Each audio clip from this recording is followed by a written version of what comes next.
बिस्मिल्लाहिर्रहमानिर्रहीम। अस्सलाम वालेकुम दोस्तों, कैसे हैं आप सब। आज मैं आपके लिए लेकर आई हूँ बहुत ही मज़ेदार से केक की डेकोरेशन। और ये डेकोरेशन आप जो है घर पर इजीली बना सकते हैं विदाउट एनी मोल्ड। और आपको बिल्कुल भी जो है वो हार्ट शेप के लिए आपको हार्ट मोल्ड की ज़रूरत नहीं होगी। आप सिंपल तरीके से घर में इजी वे से आप बना सकते हैं। तो एंड तक वीडियो को पूरा वॉच कीजिएगा, चैनल को सब्सक्राइब करिएगा, मरियम ऑफिशियल का ख्याल रखिएगा। तो चलिए आइए जल्दी जल्दी से इसे बनाना स्टार्ट करते हैं। और उससे पहले हम बोल लेते हैं हैप्पी बर्थडे खीज़र। तो चलिए आइए वीडियो को स्टार्ट करते हैं। तो हमने ले लिया है एक अदद गत्ता, और गत्ते पे सबसे पहले हम जो है वो क्रीम लगा लेंगे। और इस क्रीम का फ़ायदा ये होता है कि हमें जो है वो जब हम केक को पैक करते हैं तो हमारा केक जो है वो बिल्कुल भी अपनी जगह से हिलता नहीं है, ये बिल्कुल स्ट्रे रहता है। और दूसरी बात मैं आपसे कहूँगी कि केक जो है वो हमारा अमूमन जो है वो जब हम काट रहे होते हैं, हम इतने एक्सपर्ट नहीं होते, तो हमारे केक की कटिंग जो है वो बड़ी और छोटी हो जाती है, जैसे कि मेरे केक की हो गई।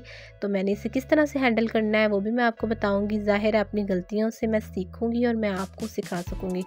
तो जी मैंने जो है क्रम कोट कर लिया है, क्रीम को मैंने स्टे कर दिया है इसके ऊपर क्रम कोट के लिए। और उसके बाद मैं क्रीम को दोबारा स्प्रेड करूंगी। और उससे पहले मैंने जो है वो शुगर सिरप बना लिया था और वो मैंने इस पर लगा लिया। शुगर सिरप सिंपल मैंने वाटर में चीनी को ऐड कर लिया, तो जल्दी से हमने इसे अब्जॉर्ब करने के बाद जो है वो टोटल जो है हमारा सिरप रेडी हो गया। उसके बाद मैंने कद्दूकश कर लिया था वाइट चॉकलेट को, और वाइट चॉकलेट को मैंने जो है अच्छे से स्प्रेड कर दिया। उसके बाद मैंने दूसरा स्लाइस रखा, और दो स्लाइस जो है वो मेरे तीनों स्लाइस खराब कट हो गए थे। तो मैंने एक स्लाइस को मैंने उतारा, और उतारने के बाद दूसरे के ऊपर मैंने शुगर सिरप लगाया। और शुगर सिरप लगाने के बाद जो है वो मैंने इसके ऊपर दोबारा से जो है वो क्रीम को क्रम कोट करना है। और क्रम कोट करने के बाद क्रीम को मैं स्प्रेड करूँगी। तो यहाँ पे मैं आपसे कहूँगी कि आपका जो केक बनाते वक्त आपकी छोटी छोटी मिस्टेक्स होती हैं वो कभी नहीं होंगी, क्योंकि जब आप सीखेंगे, जब आप प्रैक्टिस नहीं करेंगे, तब तक आपको जो है वो बिल्कुल क्लियरली पता नहीं चलेगा कि हमारी क्या गलती है और हमने कहाँ पे जो है वो इसको ठीक करना है। तो यहाँ पे मैंने जो है वो क्रीम को स्प्रेड कर दिया है। और उसके बाद मैंने दूसरा स्लाइस रखा, और मैं चेक कर रही थी कि मेरा क्रीम का एक स्लाइस छोटा और दूसरा बड़ा, लेकिन मैंने इसको हैंडल कैसे किया, मैंने जो है वो शुगर वाटर लगाया। और वाटर लगाने के बाद जो है वो मैंने इसके ऊपर जो हमारा खाली पार्ट रह गया ना, उसके ऊपर मैंने जो है वो लगा दी वाइट चॉकलेट, ताकि हमारा जो सर्कल वाला एरिया था जो हमारा मिस हो गया, तो वो जो है वो मैं उसके ऊपर उसको कवर कर सकूं। तो मैंने इसे इजीली कवर कर दिया। और उसके बाद जो है वो मैं इसके ऊपर क्रीम स्प्रेड कर दी और क्रीम को इस तरह से हैंडल कर लिया।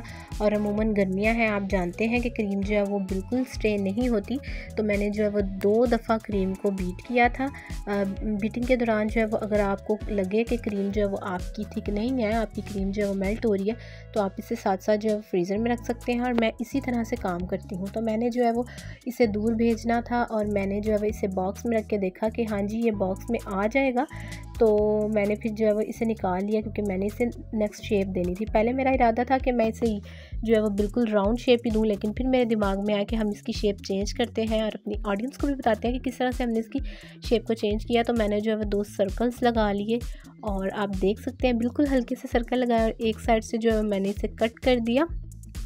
ये स्लाइस मैंने कट कर दिया, इसको आपने वेस्ट नहीं करना, इसको जो है बाद में आपने यूज़ करना है। इसके साथ इसी शेप का एक और स्लाइस आपने दूसरी साइड से कट कर लेना है, और ये हार्ट की नीचे वाली शेप आपके पास इजीली आ गई है, आप देख सकते हैं। ये बहुत मेहनत से मैंने बनाया है जो है वो आपके लिए, ताकि जो है वो कोई बंदा अब मोल्ड के लिए बैठा ना रहे कि मेरी हार्ट शेप नहीं बन रही। तो हमने जो है वो केक को आगे की तरफ कर लिया, क्योंकि पीछे जो है वो हमारा जो गत्ता है वो अमूमन कम था। और अब हमने इस जो स्लाइस रखे थे उनको इसके साथ पीछे वाले पार्ट के साथ चिपकाना था। तो मैंने क्रीम लगा दी, क्रीम लगाने के बाद मैंने इसे अच्छे से इसके साथ स्टक कर दिया। अब स्टक करने के बाद दूसरा स्लाइस भी मैं ऐसे ही इसके साथ स्टक करूँगी। मैंने उधर भी क्रीम लगा दी है, और उसके ऊपर भी मैंने जो स्लाइस है वो मैंने इसका स्टक कर दिया है। आप देख सकते हो कि मैं स्टक कर दिया है। और अब जो दरमियान में जगह रह गई, यहाँ पे थोड़ा थोड़ा जो है वो मुझे क्रीम कम लग रही थी, लेकिन मैंने दोबारा लगाने के बाद इसको बिल्कुल जो है वो बैलेंस कर दिया था। और अब केक की जो दरमियान वाली शेप है बिल्कुल वो रह गई थी, तो मैंने इसे जो है वो लाइट सी बिल्कुल अंदर से शेप दे दी, आप देख सकते हो। ये मैंने इसको शेप दे दी है। वीडियो थोड़ी लंबी है लेकिन एंड तक वॉच करिएगा, आपके लिए बहुत जो है इन्फॉर्मेटिव वीडियो है ये। अगर ज़रा से भी अच्छी लगे तो लाइक करके जाइएगा, और अगर आपने स्पंज की रेसिपी नहीं देखी तो मैं आई बटन में और डिस्क्रिप्शन बॉक्स में उसका लिंक दे दूँगी, आपने ज़रूर उसको वॉच करना है। उसी तरीके से मैंने जो है ये वाला स्पंज बनाया है। मैंने क्रीम को दोबारा बीट कर लिया था, और बीट करने के बाद जो है वो मैंने इसकी साइडें बिल्कुल क्लीन कर ली, ताकि कोई भी हमारा जो पार्ट है वो वेस्ट ना हो, ज़ाहिर है।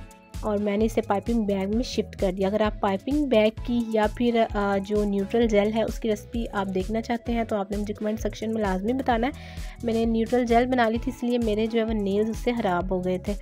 तो बहरहाल मैंने केक पर अप्लाई नहीं की क्योंकि मेरे पास इतना टाइम नहीं था, और मैंने जो है वो फिर इसी तरह से केक को रेडी कर दिया जो मेरे दिमाग में आता गया। तो मैंने जो है वो अगर आप चाहते हैं सिंपली तरीके से कि आपका जो क्रम कोट आपको नहीं करना आता, तो आपने जो है वो पाइपिंग बैग में से पोर कर लेना है सारी को, और इसे पूरी केक के ऊपर आपने फैला लेना है।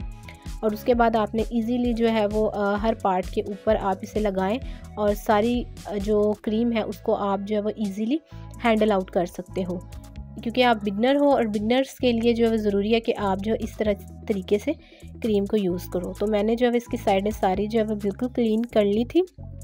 2-3 बार प्रैक्टिस करने के बाद ज़ाहिर है बिल्कुल फिनिशिंग आ जाती है, लेकिन जब आप प्रैक्टिस करते रहते हो तो आपकी फ़िनिशिंग और अच्छी हो जाती है। तो आपने जो है वो टिश्यू पेपर मैंने यूज़ कर लिया था, साथ साथ केक की जो साइडें थी उन्हें भी मैं नीट एंड क्लीन करती जा रही थी, क्योंकि हमारी जो प्रेजेंटेशन है वो अच्छी होनी चाहिए, नीटनेस आनी चाहिए हमारे केक में, तभी खाने वाले का दिल करता है कि हम इस चीज़ को खाएं।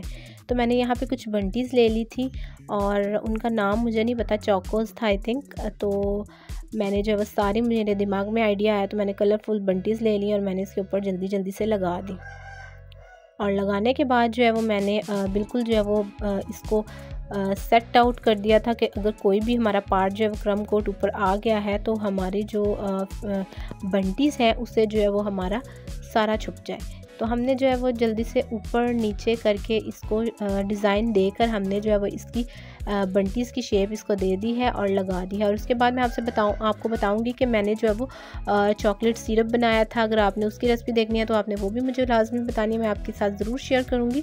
तो मैंने वो इसके ऊपर लगा दिया और उसके ऊपर चॉकलेट की कुछ स्लाइसेस रख दिए। तो ये फाइनल लुक है मेरे केक की। आपको कैसी लगी है आपने मुझे कमेंट सेक्शन में लाजमी बताना है। मिलेंगे इंशाल्लाह नेक्स्ट वीडियो में। Bye bye.